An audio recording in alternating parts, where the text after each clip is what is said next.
Bonjour la famille, bonjour à vous tous, bienvenue sur votre chaîne MC Kalinga TV. Restez connectés sur votre chaîne. Aujourd'hui, nous avons juste 30 minutes. Ne quittez pas et aidez-nous à partager la vidéo. Et si vous avez des questions, n'hésitez pas, posez-les-nous. Nous sommes là pour ça, pour partager autour de la parole. Et je salue aujourd'hui Madame Lydie qui est ensemble avec nous. Bonjour Madame Lydie. Oui, bonjour maman Andy. Merci. Et bonjour, Euh, Madame Laetitia. Bonjour madame Andy, bonjour à tous. Bonjour. Et j'en profite pour saluer aussi Madame Abigail qui bientôt sera là avec nous. Et bonjour, Pasteur Freddy Mokoutoua. Bonjour Madame Andy et bonjour à tous ceux-là qui sont en train de me suivre. Bonjour, Bonjour. Pasteur. Merci d'être là. Donc, aidez-nous à partager cette vidéo et sur Facebook. Et Pasteur, parlez-nous de ces sous-thèmes que nous continuons, les teintures de la porte. À vous la parole, Pasteur. Oui, merci beaucoup Madame Andy et merci à ceux-là qui portent un intérêt à ce que nous sommes en train de faire et de dire ici sur notre chaîne par rapport à l'évangile qui tourne autour du Seigneur Jésus. Alors aujourd'hui, effectivement, ça sera un sujet qui va cadrer totalement et spécifiquement sur l'évangile. Nous allons parler des teintures. Nous sommes toujours dehors. Nous parlons du tabernacle, nous sommes dehors, nous sommes au niveau du parvis, nous sommes dans la position de quelqu'un qui n'est pas dans le tabernacle et qui est en train de venir vers le tabernacle. Qu'est-ce qu'il voit? Et nous l'avions dit la fois dernière, il voit des teintures blanches et puis il voit la teinture sombre de peau de dauphin, s'il est loin. Mais quand il s'approche pour entrer, celui qui vient pour entrer, il sera en face de la porte du tabernacle. Et ce sont les teintures, ou bien les teintures de cette porte que nous allons étudier aujourd'hui. Nous allons regarder les étoffes qui constituaient la porte du tabernacle. Et ça sera notre échange d'aujourd'hui. Et cela cadre totalement et exclusivement avec l'évangile.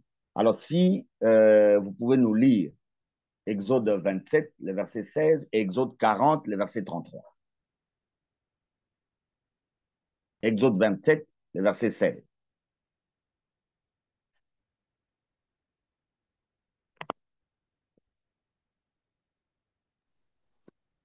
Ok. Je lis Exode 27 au verset 16.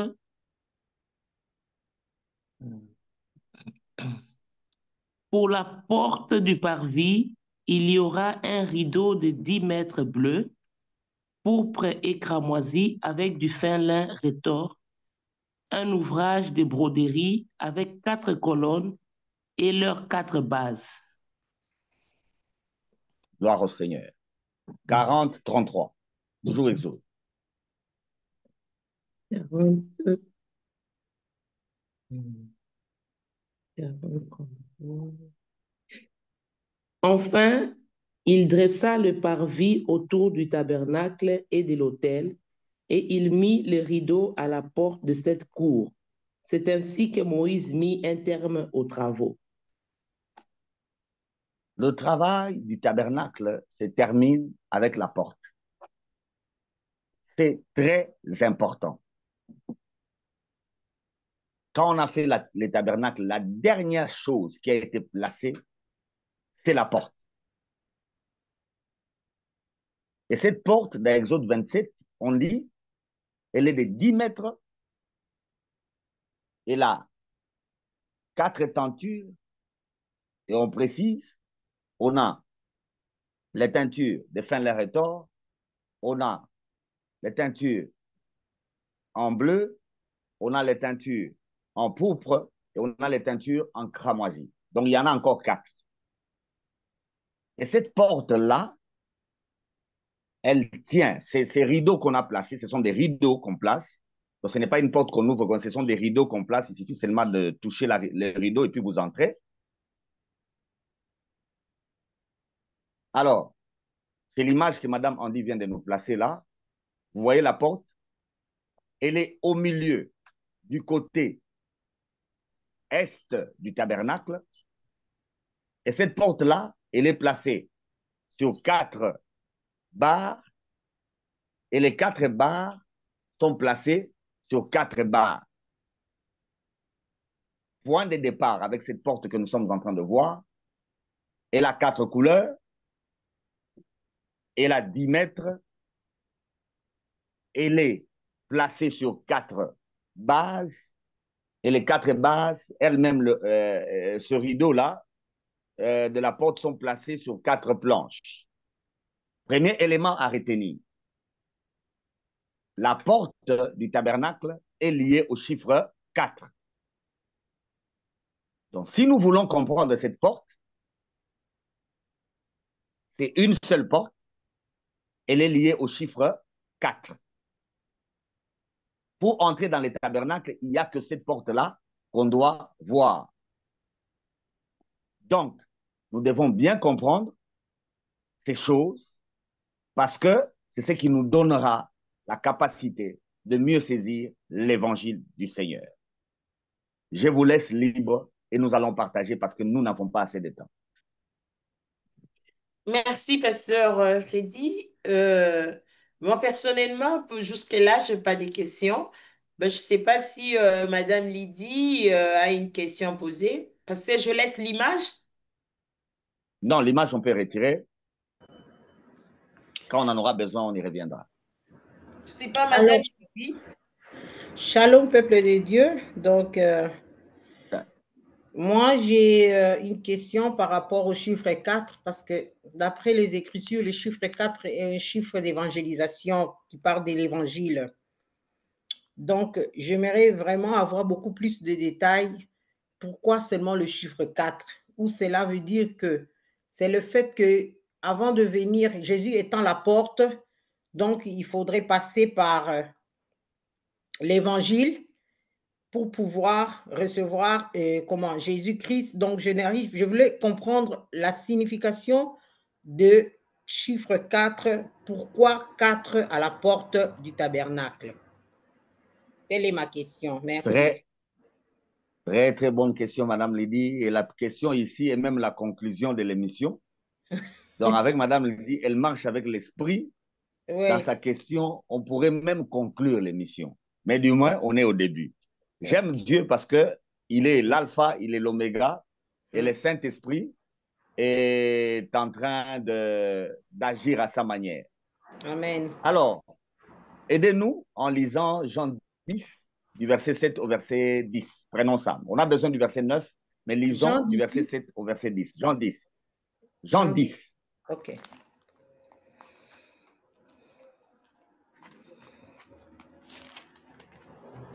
Le verset, c'est quand? Vous commencez au verset 7, vous allez jusqu'au verset 10, mais nous avons besoin du verset 9. Mais lisez du verset 7 au verset 10. Maman en dit lise. Moi, ma Bible est en italien. Moi, je vais juste suivre. Madame Eti. Oui, Jean chapitre 10, à partir du 7e verset, Jésus leur dit encore, en vérité, je vous le dis, je suis la porte de brebis. Tous ceux qui sont venus avant moi sont des voleurs et des brigands. Mais le brebis ne les ont pas écoutés. C'est moi qui suis la porte. Si quelqu'un entre par moi, il sera sauvé. Il entrera et sortira, et il trouvera de quoi se nourrir. Le voleur ne vient que pour voler, égorger et détruire. Moi, je suis venu afin que le brebis ait la vie et qu'elle ait en abondance. Gloire au Seigneur. Amen. Alors, les textes des Écritures, quand vous les lisez, il faut bien les lire. Hein? Jésus dit quoi? Je suis la porte. Il n'a pas dit je suis une porte. Il dit je suis la porte. Je vous avais déjà conseillé ici que quand vous étudiez l'évangile de Jean, ayez à l'esprit les tabernacles. Jean est en train de regarder les tabernacles pour écrire son évangile. Les autres évangélistes sont devant l'histoire. Ils posent des questions sur les faits qui se sont passés pendant que Jésus était sur la terre et ils écrivent.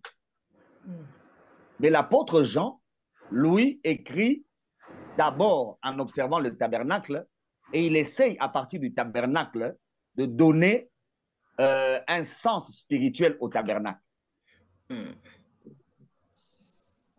Donc, Jean regarde le tabernacle et ce qui s'est fait au tabernacle, il écrit l'évangile. En fait, son objectif, c'est que ce que le tabernacle est, ça doit être Jésus. Amen. C'est ça l'objectif de Jean, quand il est en train de nous faire son évangile. En fait, c'est un évangile plutôt lié à la révélation du Fils de Dieu qu'à l'histoire. Amen. Okay. L'objectif de Jean, ce n'est pas nous raconter l'histoire de ce que Jésus a fait. Son objectif, c'est nous faire comprendre que le tabernacle, le Dieu qui a habité avec son peuple au désert, ce Dieu-là, c'est Jésus. Okay. Nous comprenons l'option de Jean. Vous avez compris? Oui.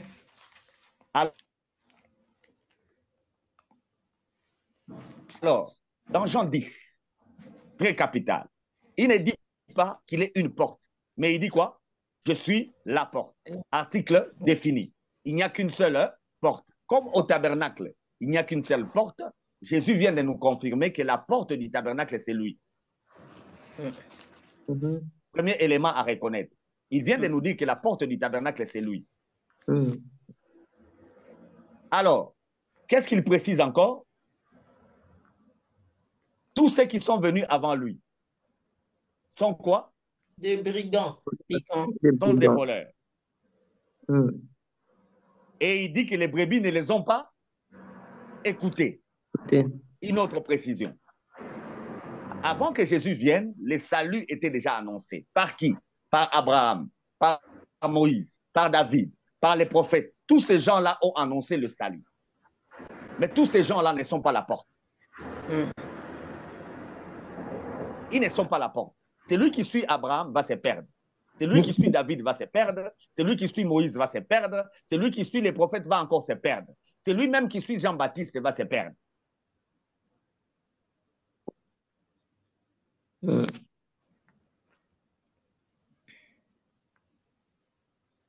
Et Jésus seul.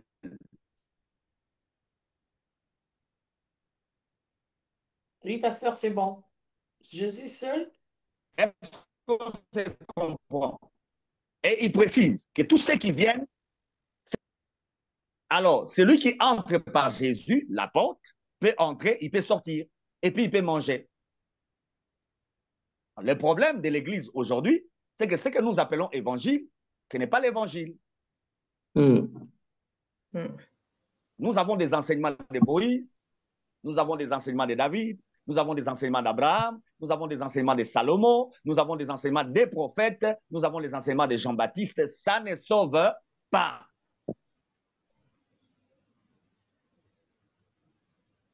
La porte des brebis, c'est Jésus. Vous voulez expérimenter la gloire de Dieu, entrez par Christ, sortez par lui, marchez par lui, alors vous pouvez manger. Pourquoi les gens ne mangent pas aujourd'hui? C'est parce que pendant que nous parlons, il y a des gens qui ont d'autres messages. Ils nous prêchent Abraham, ils nous prêchent Caïn, ils nous prêchent Adam, ils nous prêchent Noé, ils nous prêchent David, ils nous prêchent Salomon, ils nous prêchent Ézéchias, ils nous prêchent Jean-Baptiste, ils nous prêchent autre chose et ce n'est pas Jésus. Il n'y a qu'une seule porte. Et la porte là, c'est qui? C'est Jésus. C'est Jésus. Maintenant, il conclut en nous disant, le voleur ne vient que pour dérober, égorger, détruire. Mais lui, il est venu pour que les brebis aient la vie et qu'il l'ait en abondance.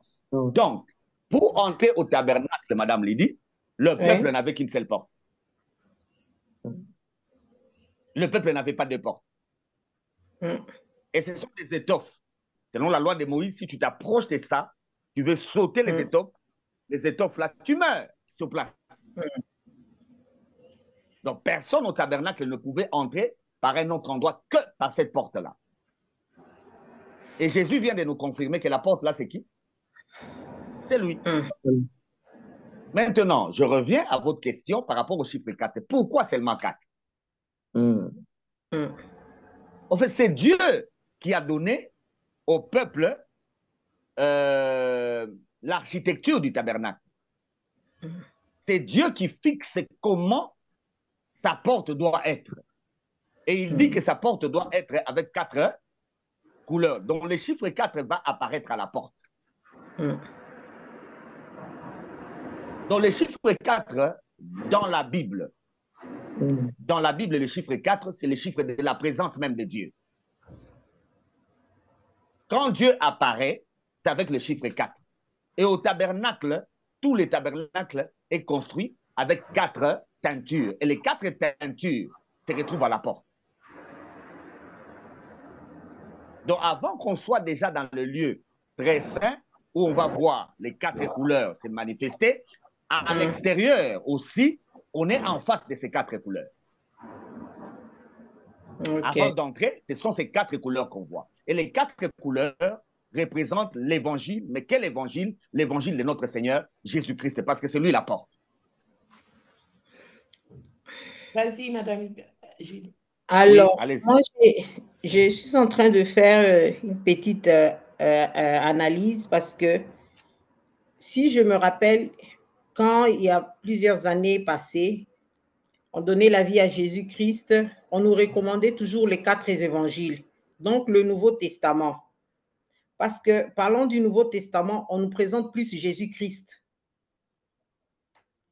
par rapport à la partie de l'Ancien Testament où on parle plus de tous ces personnages, les prophètes Ésaïe, Ézéchiel, Jonas, tout ça.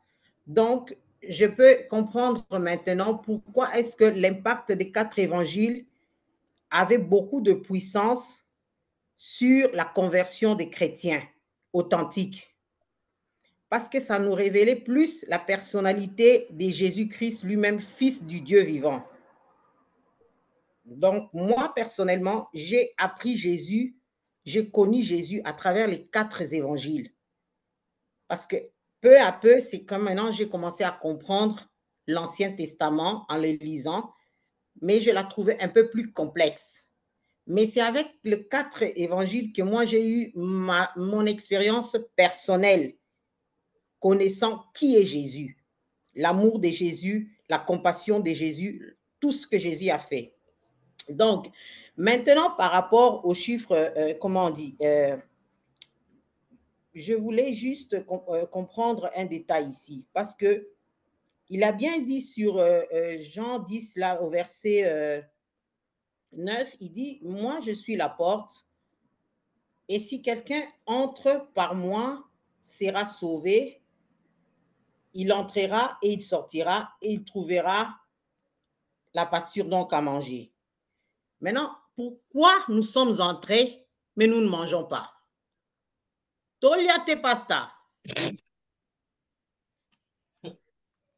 merci beaucoup. Elle s'est énervée en lingala. Les péchés, les gens ont donné leur vie à Jésus-Christ.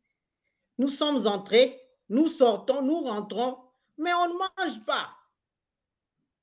Où est donc la nourriture que Dieu nous a promise? J'ai aimé cette colère. J'ai aimé cette colère en lingala. Que le Seigneur vous bénisse. Que le Seigneur vous bénisse, madame. Amen. Lisez-moi Luc 24, le verset 26 et 27. Luc 24. 26 et 27. Ok. Je vais essayer de traduire moi-même si j'arrive à comprendre. Ou sinon, si quelqu'un peut lire en français, c'est mieux. Alors, 26. Voilà. Et 27. Donc, voilà, je lis au nom de Jésus-Christ. Ouais. Ça serait un peu difficile de traduire parce que l'italien est un peu. Oui, ça sera difficile. C'est mieux que quelqu'un ça sera lise. difficile de traduire. Oui, oui. Luc combien? Luc 24, 26 à 27. Oui. 26 et 27. Oui.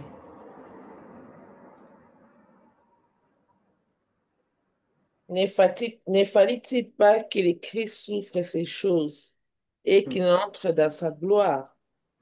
Et, commençant par Moïse et par tous les prophètes, il leur expliqua dans toutes les Écritures ce qui les connaissait. C'est ça.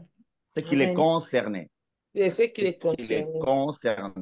concernait. Madame Lydie. Oui. Au début de la foi, c'est normal qu'on vous prescrive les 4 évangiles. Oui. Au début de la foi, parce qu'on a besoin que vous connaissiez Jésus. Oui. Mais la Bible, la parole de Dieu, dans sa totalité, depuis Moïse jusqu'à Apocalypse, elle ne parle que de Jésus. Dans les textes ici que nous venons de lire, Jésus marchait avec les disciples sur le chemin d'Emmaüs. Et pour leur parler de lui, il a commencé depuis Moïse et jusqu'au prophète, et il a parlé de ce qui les concernait lui. Qu'est-ce que cela veut dire, madame? Une bonne interprétation des Écritures fera que dans tous les textes des Écritures, vous devez ressortir Jésus. Si Jésus ne sort pas de votre texte, si en lisant Abraham, vous n'arrivez pas à ressortir Jésus de la vie d'Abraham, vous avez mal lu. Parce que l'objectif de la Bible, ce n'est pas vous parler d'Abraham, ce n'est pas vous parler de David. Vous n'avez pas comme modèle Abraham, vous n'avez pas comme modèle David. Vous n'avez pas comme modèle Jacob, vous n'avez pas comme modèle tous ces gens-là qu'on a cités. Le modèle que nous avons, c'est Jésus. C'est après Jésus qu'un homme peut devenir votre modèle. Après Jésus, un homme peut devenir votre modèle. Parce qu'après Jésus, ceux qui ont cru en Jésus deviennent comme Jésus. C'est ça qu'on appelle chrétien. Mais avant, tous ceux qui sont venus avant, Jésus dit, ce sont des voleurs. Pourquoi ils sont des voleurs? Parce que si vous les suivez, vous vous perdez. Vous n'allez pas passer par la porte. Vous allez passer par un autre endroit et vous allez vous perdre. La seule et l'unique porte que nous avons, c'est Jésus. C'est comme ça que Moïse a parlé de Jésus, Abraham a parlé de Jésus, David a parlé de Jésus, Salomon a parlé de Jésus, tous ont parlé de Jésus. Amen. Y compris les prophètes ont parlé de Jésus. Donc, si vous lisez votre Bible, ressortez Christ, ressortez Jésus. C'est pourquoi la démarche que nous faisons avec le tabernacle, c'est Moïse qui a donné le tabernacle nous révèle Jésus. Alors, celui qui étudie la Bible très bien doit parler de Jésus et non parler des hommes. Toute étude biblique qui ne sort pas Jésus est une étude mauvaise et fausse. Les gens se perdent aujourd'hui. Vous ne mangez pas aujourd'hui parce que, madame, premier élément, vous venez de dire que vous avez donné votre vie à Jésus pendant que vous n'en avez pas. Personne n'avait la vie. Qui a la vie? Dans les textes des gens, qui donne la vie? C'est Jésus. C'est Jésus qui donne la vie. Vous vous dites que vous avez donné votre vie. Vous n'en aviez pas, vous étiez mort. Oui. Quand vous dites que vous donnez la vie, c'est déjà une erreur. On ne donne pas la vie à Jésus, on reçoit la vie chez Jésus. OK. Parce que nous, on était morts. Oui. Au péché, on était morts. Oui. Et nous avons retrouvé la vie en Jésus. Oui. Donc, ce message des évangélistes qui disent « Venez donner votre vie à Jésus », c'est un message faux. Ça crée des orgueilleux. Vous finirez par dire « Seigneur, moi je suis différent des autres, je t'ai donné ma vie. Je t'ai donné ma jeunesse. Je t'ai donné mon travail. Je t'ai donné toutes ces choses-là. » Ce que vous dites là, c'est ce que les Moïse ont fait. Et les Moïse sont des voleurs. Maintenant, pourquoi nous ne mangeons pas? C'est parce que les voleurs viennent pour dérober. Qu'est-ce qu'ils dérobent? Ils dérobent l'évangile. Ils vous ajoutent un 5e évangile, un 6e, un 7e et un 8e, pendant que vous devez rester dans 4 évangiles. Vous ne mangez pas parce que quelque part, vous avez l'évangile de Moïse. Retournez à l'évangile de Jésus. OK. J'ai compris. Si vous retournez à l'évangile de Jésus, vous aurez la vie parce qu'il est l'unique porte. On ne peut pas être sauvé parce qu'on a abandonné le vol. On ne peut pas être sauvé parce qu'on a arrêté de tricher. On ne peut pas être sauvé parce qu'on a quitté l'homosexualité. On est sauvé parce qu'on croit en Jésus. Un point, un trait. Et les chiffres 4, effectivement, c'est les chiffres de l'évangile. Et l'évangile est universel. C'est pourquoi l'étude des 4 couleurs, c'est cette étude-là qui va nous aider maintenant à comprendre l'évangile. Et à comprendre même pourquoi dans la Bible, il n'y a que 4 évangiles. Pendant que Marie de Magdala a écrit, pendant que Thomas a écrit, pendant que... Qui d'autre a écrit? Il y a un évangile hébreu de Matthieu, un Matthieu hébreu. Celui-là aussi a écrit, ce n'est pas notre Matthieu le vrai. Il y a plusieurs évangiles. Mais nous ne croyons pas ces évangiles-là parce que ces évangiles ne correspondent pas à la porte. Les évangiles que nous avons gardés, ce sont les évangiles qui correspondent aux couleurs de la porte. OK. Nous allons étudier les couleurs de la porte prochainement, parce que le temps est parti. Nous allons étudier les couleurs de la porte prochainement et nous allons mieux expliquer chaque couleur et vous allez comprendre pourquoi nous avons que Matthieu, Marc, Luc et Jean comme évangile. Vous allez les comprendre. Mais pour aujourd'hui, Madame Letty, sachez-le que Abraham et tous les autres sont des escrocs. Tout ce qu'ils ont dit, c'est faux. Si vous croyez en ce qu'Abraham a dit, vous allez vous perdre. Je vous donne un exemple, je l'ai déjà dit ici. Dieu dit à Abraham, tu vas me donner ton fils, ton unique Isaac. Isaac dit à Abraham, Père, j'ai vu le feu, j'ai vu le bois, où est l'agneau? Abraham a dit à Isaac, à la montagne, Dieu va faire quoi? Il va pourvoir de l'agneau. On arrive à la montagne, Dieu ne prend pas Isaac. Mais Abraham va prendre un bélier, il va mettre. Qui lui a demandé le bélier? Qui lui a demandé le bélier?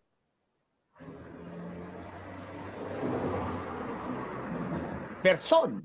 Donc, si vous donnez le bélier comme Abraham, vous n'allez pas manger. Hein. Donc, quand vous arrivez là-bas, comme Dieu a récupéré Isaac, laissez Dieu lui-même vous amener qui? Vous amenez le bélier. Laissez. Oui. Pas le bélier. Le bélier, c'est Abraham. Oui, semblable. Laissez Dieu vous amener l'agneau. Ouais. C'est l'agneau qui est Christ. Christ n'est pas le bélier. Oui. Christ n'est pas le bélier. Christ est l'agneau. L'agneau. Amen. Donc, le fait de mettre le bélier là, Abraham nous a menti, il est un tricheur. Et si vous suivez l'exemple d'Abraham, vous n'allez pas manger. Donc, à la montagne là, qu'est-ce qu'Abraham devait faire? Comme Dieu a refusé Isaac, il devait descendre. Et laisser Dieu lui-même amener quoi? L'agneau. L'agneau. Parce qu'il a dit à la montagne, l'Éternel pourvoira. Mais le fait que lui a mis le bélier, à partir de ce jour-là en Israël, on a commencé à offrir le bélier à la montagne. Vous voyez comment les gens se sont perdus? Qui les a perdus? Abraham. Qui les a perdus? Abraham, c'est un voleur, un brigand. Mais pasteur, moi j'ai un peu du mal. Moi j'ai toujours cru que le voleur dont on parlait ici, c'était plutôt le Némi, mais ça ne concernait pas plutôt les Abraham et tous ces gens. Ah, vous Parce voyez, que hein? le voleur vient Vous voyez dans les détruire. textes, vous voyez dans les textes comment Jésus a lié les choses.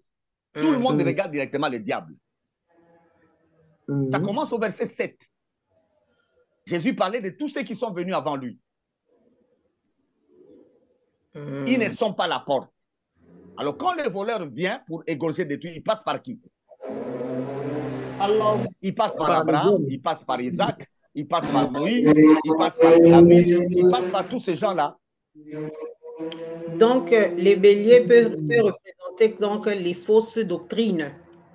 Voilà, voilà, madame, que Dieu vous bénisse énormément. Aujourd'hui, vous devez manger. Parce que comme vous précisez ces choses, aujourd'hui même, vous devez manger. Amen. Ma prière aujourd'hui, c'est qu'un miracle, ce n'est pas chez vous à la maison. Qu'un miracle, ce n'est pas chez vous à la maison. Aujourd'hui même, vous devez manger. Amen. Oui. Toutes ces fausses doctrines-là, c'est ça le bélier qu'Abraham a placé. Et il n'y a pas que lui. Je peux aller chez Moïse, je vais vous montrer. Je peux aller chez Jean-Baptiste, je vais vous montrer. Je peux aller chez Ésaïe, je peux vous montrer. Je peux aller chez Ézéchias. Je peux aller chez Élie. Je vais vous montrer que tous ces gens sont des menteurs. Ils ont introduit dans la voie du Seigneur les choses qui ne concernent pas Christ. Le feu d'Élie à la montagne, c'est diabolique. Ce n'est pas Dieu. Ça ne représente pas Christ. Lui, il donne la vie, mais le feu là a amené la mort. Est-ce que ça peut être Jésus? Jésus dit que les brebis auront la vie en abondance.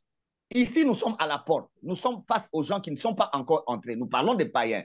Les prophètes des Baals, c'était des païens. Oui. Est-ce qu'ils devaient mourir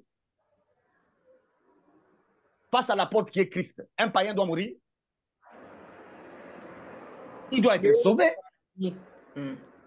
Il doit être sauvé, il doit entrer par la porte pour être sauvé. Mais le fait d'Élie a amené la mort.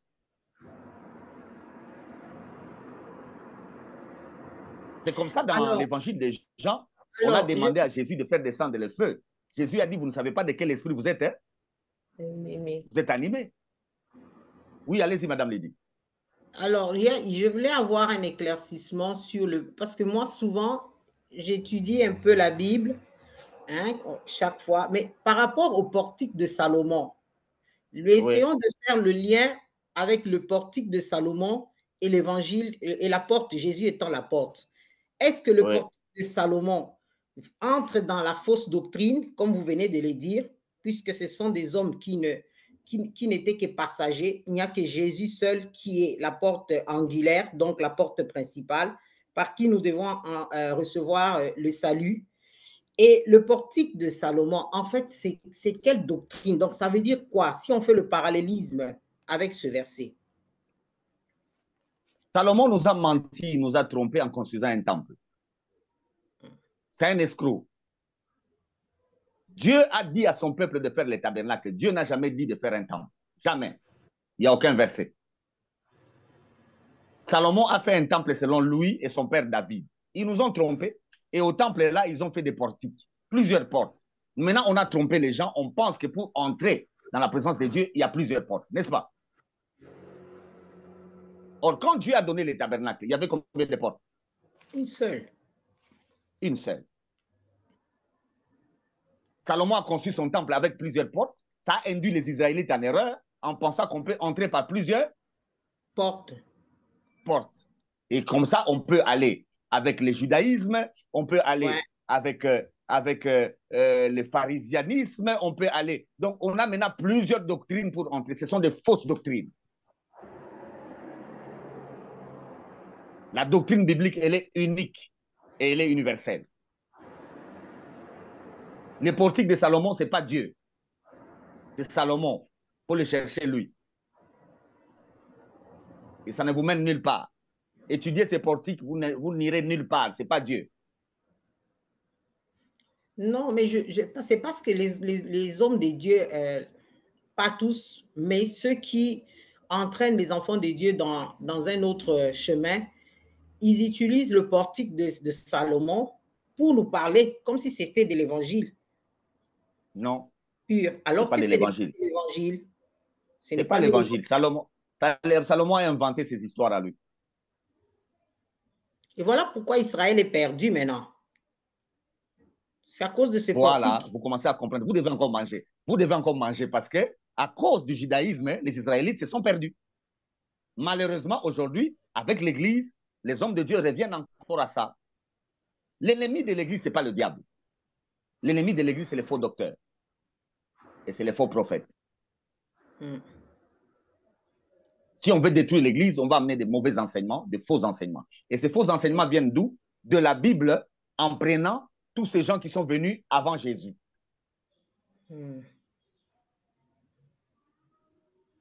OK. Donc, comme Madame Lydie doit manger, tous ceux qui sont en train de suivre aujourd'hui doivent manger. Parce que si la porte est Jésus, on doit entrer, on doit sortir et on doit avoir à manger. Amen. Si la porte est Jésus. Amen. En Jésus-Christ, nous avons tout pleinement. C'est la vie et la vie en abondance. Et pendant que je parle, je suis en train de déclarer un miracle. Amen. Amen.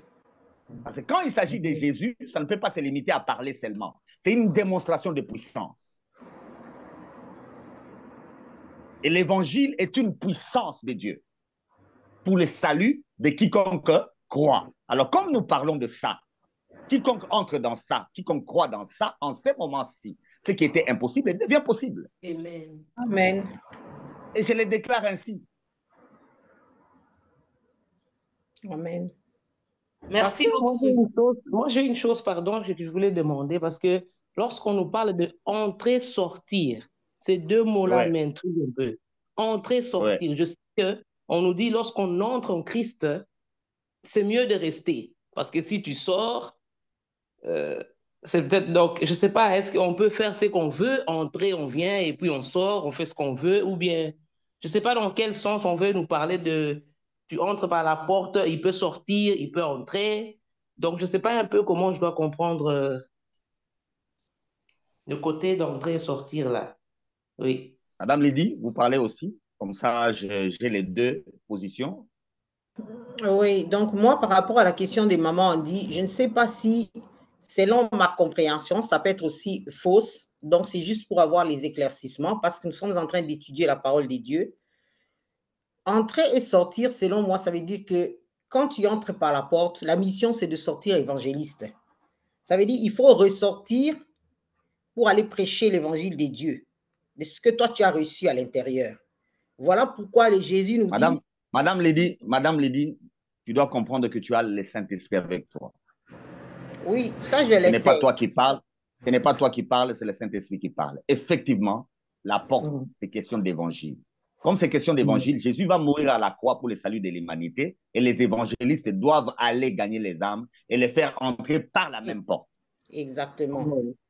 Ouais. Mhm. OK. Donc, nous Donc, sommes tous évangélistes et quand nous croyons à l'évangile, nous devons aller dans le monde et faire entrer la bonne les nouvelle. gens Ouais. Mhm. par la bonne nouvelle. Quelle est cette bonne nouvelle? Christ est mort pour nos péchés et nous allons l'étudier avec les couleurs. Il est ressuscité pour Ouais. notre justification. Nous allons le voir avec les couleurs. Mhm. Mm. Mhm. Donc, c'est dans ce sens-là, Madame Laetitia. Tu as la réponse venant de Madame Lydie. Aujourd'hui, elle mange les spirituels, qu'elle mange aussi les matériels. Amen. Et avec elle, tous ceux qui croient. Amen. Non, mais Prochainement, moi, Madame Lydie, tu dois nous pasteur, dire, tu dois nous dire ce qui va se passer dans ta vie aujourd'hui. Amen. Non, moi, je suis content. Déjà, moi, je peux témoigner parce que il n'y a pas de hasard. Il n'y a pas de Ouais. hasard. Plusieurs fois, maman Andy m'a souvent invité, que ce soit dans le live, que ce soit chez elle. Je n'ai jamais eu l'occasion par rapport à divers, tu vois, empêchements.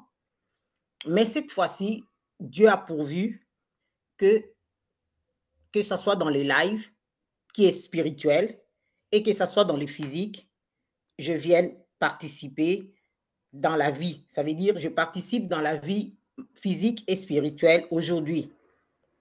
Donc, le message d'aujourd'hui qui parle des quatre portes, moi, c'est une interpellation. Ça veut dire, c'est comme si Jésus me dit, Quatre couleurs de la porte. Hein? oui, c'est comme si Dieu me parlait pour me faire retourner à l'évangile pur. C'est comme si, pour moi, c'est une interpellation pour me dire que Dieu me dit que si tu veux manger et en abondance, voilà, retourne à la porte. Retourne à la porte. Parce que personnellement, moi, je sais que j'ai cette mission d'évangéliser. Dieu m'avait toujours dit depuis que je suis trop jeune. Mais je suis entrée, mais je ne suis plus ressortie parce qu'avant, je sortais. J'entrais, je sortais. Mais il y a un temps où je suis entrée, croyant manger, parce qu'il dit d'abord vous entrez, vous sortez et puis vous mangez. C'est ce que la Bible dit. Entrons, Ouais. sortons et on mange. Mais moi, je suis entrée parce que ça fait un temps, je ne sors plus. Je suis juste entrée et croyant que juste en entrant, je vais manger. Mais au contraire, je suis entrée, mais je n'ai pas mangé. Peut-être mais aussi que je suis ressortie, mais je suis tombée dans les autres évangiles ou les autres portes. Voilà, disons un peu ceci. Donc, pour moi, c'est une interprétation où je comprends maintenant qu'aujourd'hui, Dieu m'a béni spirituellement parce que c'est d'abord le spirituel qui va me bénir avant qu'il y ait le matériel. Il faut que je sache pour que j'ai la vie et pour que je conserve cette vie, il faut que je rentre que par cette porte-là et que je ressorte. Ça veut dire que je retourne à ma mission. Que Gloire au je Seigneur. retourne à ma mission. Parce que j'ai trop fui la mission des dieux aussi. Quelque part, je le reconnais. Ne J'ai te trop fui. dérange pas. Le Seigneur n'a aucun problème avec ça. Ne te dérange Voilà. pas. Donc, il a son temps. Et voilà, Christ petit est à la petit, porte. Ne te dérange arranger pas. les chose. Voilà. Alors, Ne te c'est dérange maintenant que pas. lorsque j'entrerai et je sortirai, je comprends que là, maintenant, le Seigneur va me dire, maintenant, tu peux manger. Mais il faut Toi, que sois je... libre. Il ne te dira rien. C'est toi-même qui vas manger. Tu vas juste constater que tu manges. Oui, ça Entrant, irait. sortant, tu es dans la Hein. maison. On va bien expliquer ça prochainement pour ceux-là qui nous Merci suivent. beaucoup. Je suis Aujourd'hui, comme on contente. n'a pas assez de temps, il y a un avion à Merci, prendre. merci, On peut se merci, libérer merci. là. Merci au pasteur Freddy Mokutoa. Merci à Maman Lydie. Je suis Merci. désolée, Maman Abigail, je ne vous ai pas donné la parole ni à mon frère Arcel parce qu'on doit libérer le pasteur tout de suite là, sinon il va rater l'avion. Que Dieu vous bénisse. On se voit à la prochaine. On est ensemble, les familles. Bye bye. Bye bye à Restez tous. branchés. Bye. Shalom. Shalom. Que N'oubliez Dieu vous pas bénisse. de partager la vidéo. Merci beaucoup. Merci.